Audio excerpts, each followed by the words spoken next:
Bonjour à tous, c'est Paltem pour vous présenter aujourd'hui encore une fois un nouveau sapin en sucette. Cette fois-ci, j'ai choisi de vous faire un sapin en sucette sur la surpopulation en milieu végétal. Car oui, il y a la surpopulation en milieu végétal, même si l'on ne croit pas comme ça. Sauf que, contrairement à l'être humain, c'est pas la nourriture qui va leur manquer forcément, mais peut-être les oligo-éléments, peut-être l'eau, peut-être l'accès à la lumière, je ne sais pas. À voir. On va voir ça tout de suite en fait. Donc, comme vous le savez déjà depuis je ne sais combien de temps, les végétaux, il y a les végétaux inférieurs, les végétaux supérieurs, les herbacées, les campmophytes et tout et tout. Bon, malgré tout, on peut envisager une chose, c'est que tous les, tous les végétaux chlorophylliens ont besoin de faire de la photosynthèse.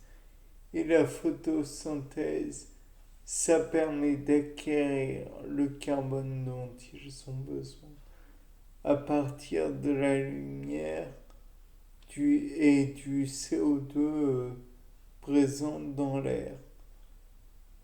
Globalement parlant, naturellement, il y a différentes choses à considérer et c'est bien plus complexe que je ne le raconte en cet instant.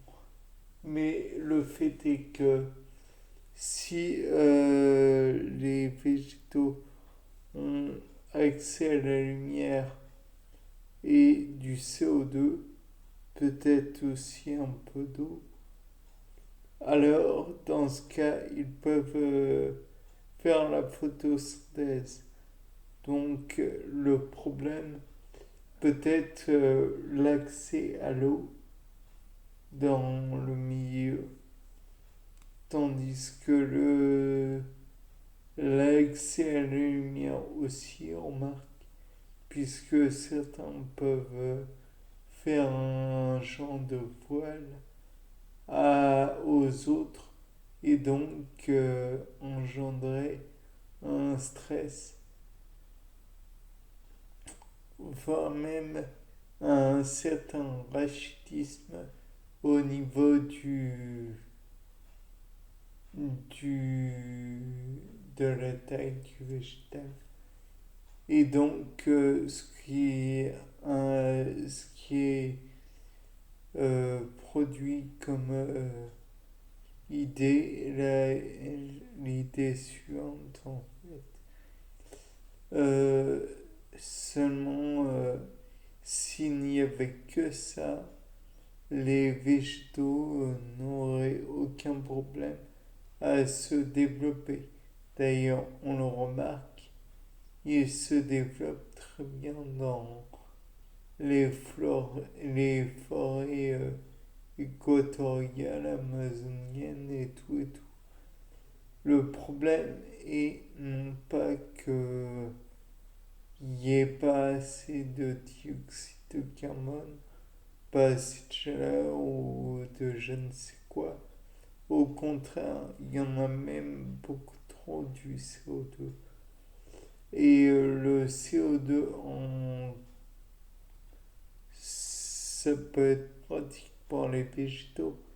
Il y en a environ, attendez, 0,06% dans l'air,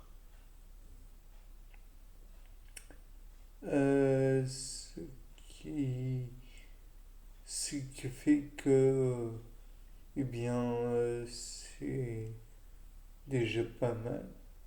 Le fait est que néanmoins, si le CO2 est majoritaire, bon, enfin, dans l'air sans problème, il y a aussi un autre problème, c'est qu'ils vont être plusieurs à tous à le prélever dans l'air et donc il en restera de moins en moins puisque logiquement plus un arbre grandit,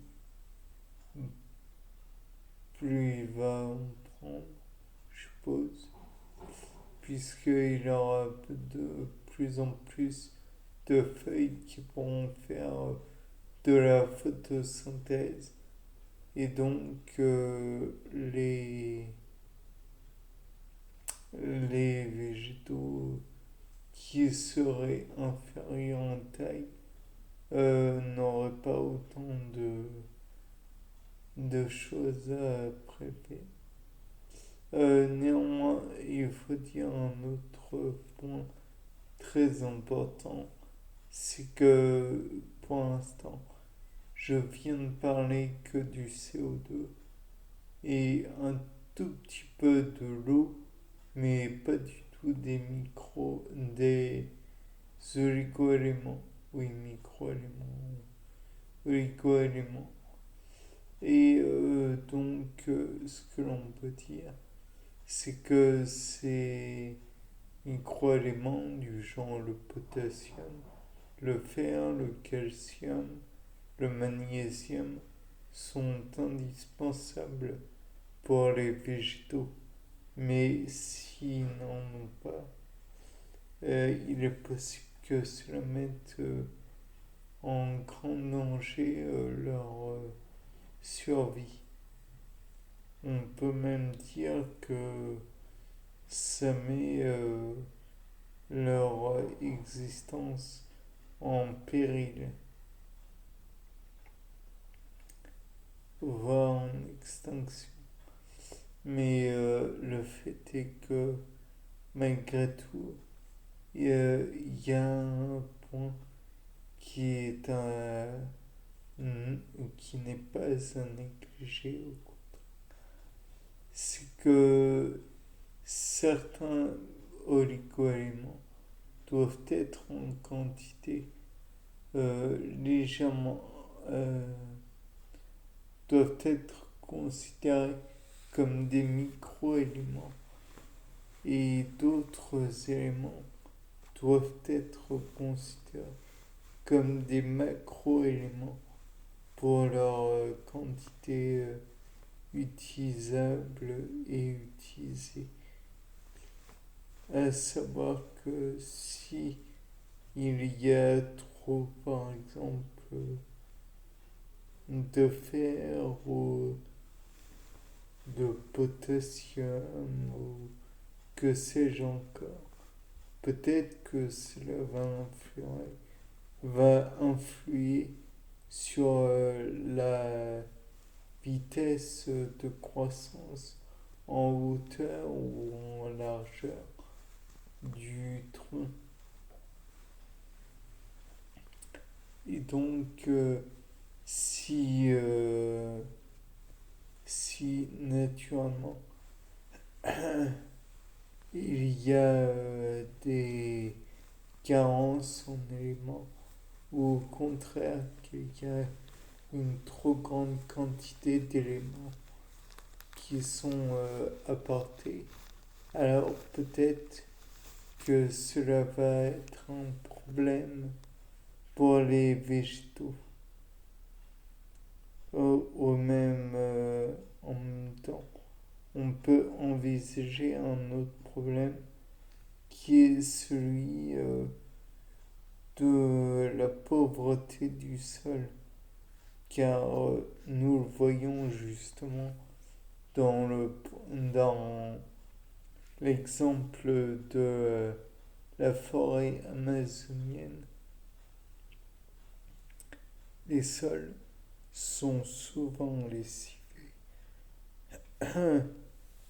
est dépourvu de régoulement puisque les arbres eux-mêmes vont pomper énormément de régoulement dedans, ce qui fait que finalement ça entraîne un appauvrissement des sols. Et donc à terme, il y aura des problèmes de croissance de ceci et éventuellement un problème de rachitisme ou de comment, d'étiolement ou que sais-je encore. Bien, c'était pas le dame. Au revoir.